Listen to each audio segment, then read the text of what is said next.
Bangladesh cricket দল যখন দুবাইয়ে এশিয়া কাপে লড়ছে তখন জাতীয় দল থেকে অনেক দূরে সাকিব আল হাসান।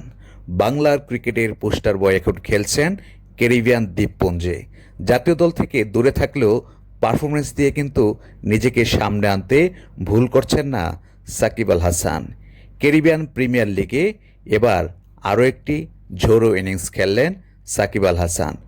ব্যাট হাতে ঝড় তুলে সাকিব আল হাসান সংগ্রহ করেছিলেন ৯ বলে ২৬ রান। তার এই ২৬ রানের ইনিংসের ১৮ রানে এসেছে আরেক মাস্টার বোলার সুনীল নারায়ণের বল থেকে। সুনীল নারায়ণের প্রথম ওভারে মাত্র ৫ বল খেলে ১৮ রান তুলেছেন সাকিব আল হাসান। ২৬ রানের ইনিংসে সাকিব আল হাসান খেলেছেন ৪টি ৪ ও ১টি ৬, যেখানে সুনীল নারায়ণের প্রথম ৫ বল থেকে তিনি নিয়েছেন ৩টি ৪ আর ১টি ৬। ব্যাট হাতে সাকিব ভালো করলেও তার দল হেরে গেছে বড় ব্যবধানে, কারণ তার দলের ব্যাটারদের মধ্যে মাত্র ৩ জনই ১০ রান বা তার বেশি করতে পেরেছেন। বল হাতে তাদের বোলাররা ছিল নিষ্প্রভ, ফলে প্রতিপক্ষ ৯ উইকেটের বড় জয় পেয়েছে। বল হাতে সাকিব আল হাসান ৩ ওভার বল করেছেন, রান দিয়েছেন ২৪টি, তবে কোনো উইকেট পাননি।